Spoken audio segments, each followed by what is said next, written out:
Welcome back to Martin's Vinyl. Me and the wife are on our way to Bristol. We're going back to the record fair. We went a couple of years ago and it was amazing. It's one of the best record fairs I've been to. We managed to get rid of the kids. So we got a whole weekend all to ourselves, really. So we're making the most of it by going to Bristol, looking at records. I'm just in it for the beer. Yeah, in it for the beer. Well, I'm going to take some footage. Oh. You're filming. The wife is going to take some of the footage while I look at the records. So stick around, see what the wife's done, and see what records I bring home with me. All right, talk to you all soon. Bye.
And we're back. Me and the wife had the best time in Bristol. We really did. We spent a couple of hours at the fair and then we ventured into the city and explored the city, and the wife did as much shopping as she wanted to. Let me tell you about the fair before I show you the records. The fair is great as always. I believe that no matter what your wallet size or what sort of genre style of music you're into, you're going to find something. You're not going to leave empty-handed and you won't be disappointed. I think there's something there for everyone. So if you're a record collector and you're in Bristol and there's a fair on, go to it. You won't be disappointed. Right, before I show the records, I went in with the frame of mind not to spend much, purely because next week I'll be going on holiday. I'm celebrating my 40th birthday and we're going to Niagara Falls to see the sights, but I'm hoping to hit Toronto when we're there, hopefully, and hit as many record stores as I can. I'll be taking as much footage. I'll be taking as much footage. The wife will be videoing what I'm doing and where I've been. And I'll tell you all the records that I bring back with me. So don't forget to subscribe so you didn't miss out on that video. Right, that being said, I was in the frame of mind at the fair not to spend that much money. But I could not resist bringing these records back with me. Some of these I've been wanting for the longest time. And this is one of them. This is Captain Beefheart, Safe as Milk. This is the first UK mono on the Pi label from 1968. Wanting this for the longest time. And the prices on these can be quite drastic at times, so that's what been putting me off for a while. This was actually first released in 1967 over in the States, but sold very poorly, but caught on very quick in the UK thanks to the efforts of John Peel. Over time, this bad boy has been rarely out of print in one form or another. I do have a reissue, which I'll be selling. My wife's annoyed about it because she got me that reissue. But I'm a first press collector now, so I'm selling my reissues to make room for first presses. That's just the collector I am now. But the album itself is, for me, one of the greatest rock debut albums ever. It ranges from highly authentic sounding blues to jangly 60s pop to quality sound ballads to really relatively accessible songs. Beefheart for me is a hit and miss, very Marmite person. I really enjoy this one and Clear Spot and Back Chain Puller. Unconditional Guaranteed is also a very good album, but I can't get my head around the likes of Trout Mask Replica or Lick My Decals Off. Those records I can't get my head around. If you're new to Captain Beefheart, this is an excellent start. There's not a weak song on here. For me, it's a flawless album and essential to any music lover, record collector. It's an essential one. You never hear Beefheart on the radio, and we're much poorer for it. Captain Beefheart, which I finally got a first UK mono in my collection. Yes. Another record I've been wanting for the longest time. This is Elf from 1972. This is the first American press on the Epic label. Only ever released in America, Canada and the Netherlands. The rest of Europe had to wait till 1986 to get their hands on a copy. Now, you're probably wondering who this is on the cover. This is Ronnie James Dio. Before Rainbow, before Black Sabbath, before his huge solo career, he was a singer and bass player and model for Elf. He's there in makeup on the front and on the back. There's the rest of the band, and right there is Ronnie James Dio running around naked as an elf. The album itself is great driving rock and roll throughout the whole album, with some blues and other American influences, even some progressive elements emerging in a few tracks. A really good listen throughout. Elf had a great live success, but not commercially, which I'll put down to the lack of promotion. But it didn't matter because Richie Blackmore quickly absorbed the band to form Rainbow, and the rest is history. Elf from 1972. Yeah, hard one to find over here in the UK.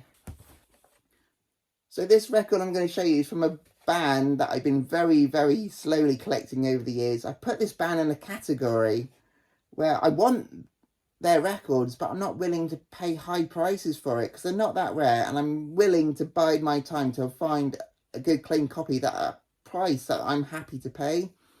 And the band I'm talking about is Savoy Brown. The name of this album is Blues Matters. This is the first UK Decca label. It's super clean, super minty. To find a record from 1969 in that condition is a very hard thing to find. But Savoy Brown, probably one of the best unknown British blues bands ever. In the late 60s, people were sport for choice when it came to blues, overlooking bands that deserve far greater recognition than they got, and one of them was definitely Savoy Brown.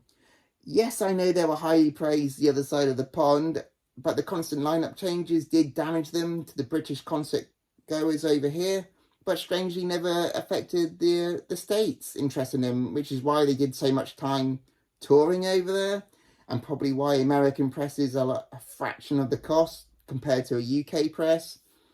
For anyone who's heard of Savoy Brown but never really given them the time of day, Blues Matter is a great place to start. For me, they had the best lineup. The vocalist, Chris Yodeland, if I'm saying his name right, very good, clear, distinctive vocals. And the forever present member, Kim Simmons, doing his best guitar work. Savoy Brown is a must if you're fans of Cream, Peter Green's Fleetwood Mac, John Mayall and the Blues Breakers. This is an essential must listen. So this is probably my third Savoy Brown in my collection now, so I've still got a few more to go. So bring on the next couple of years till I find another one. All right, I also picked up this one. This is ZZ Top from 1976. I never heard the title of this album pronounced. I'm not going to attempt to say it because I'm going to butcher it. But I'm a big fan of early ZZ Top. I've seen this record a million times, so I've never seen one as clean as this. This is the first UK press on the London label. Another one, I don't think it's seen a needle. It's that clean. When it comes to the classics, I'm only going to want to add it to my collection if there's something unique about it, or a really good thing, really good clean first press. For example, when it comes to ZZ Top, this is a super clean first copy. I've also got the Rio Grande Mud one, that's a clean one as well. I've also got an American promo copy. I've also got a first Japanese press of Tres Hombres. It doesn't have the AB, but as you can see, it's Japanese. And I've also got a promo copy. I don't know, I'm not going to pronounce this one either because I butcher it. I've also got a promo copy of this one as well, and it comes with a rare outer sleeve. So yes, like I said, I only want to collect records when it comes to the classics if there's something unique or really good clean first press, otherwise it's not going to go in my collection. For this record, is it their best? No, but it's one of the finest created by the Texas Trio. Each song has something to offer. A personal favourite of mine is Highway Blues. That's a really good track. All in all, a solid, good, clean record. And I don't think I'll find a better copy than the one I found at Bristol Record Fair. Right, so this is the last record I'm going to show you, and one you're all going to recognise straight away. This is Crosby, Stills, Nash & Young, Deja Vu from 1970. And the first one you're going to notice is this big ugly sticker on the front. This is actually a BBC Archive library copy. I've been slowly collecting them this year and last year. The other ones that I got have been first original presses, super clean, really, really good. So I've been always on the hunt for these. But this was actually a reissue. I know I say I don't collect reissues, but I don't actually own a copy of Deja Vu. And I got this one insanely cheap at the Record Fair. So this one's going to do me for now until I find a really good clean first press of Deja Vu. We're fully aware of this album. I don't need to talk about this one anymore. It's a must-have in your collection. So this one will do me for now. Thank you very much for watching. That's not all I got at the Record Fair. I got some other records, but they're a lot more on the obscure side. I've been doing these videos about 5 obscure albums you got to check out. So don't forget to subscribe, because I've added those records to the next video that I'm going to do about 5 obscure albums to check out. But I've also got my Toronto video coming up very, very soon. But because I'm turning 40, I'm going to be doing another video about my favourite records in my collection. I've been collecting for many years now, and I want to tell you my favourites that I've got in my collection. So don't forget to like and subscribe. Thank you very much for watching. Thank you for made it to the end. Speak to you all very soon.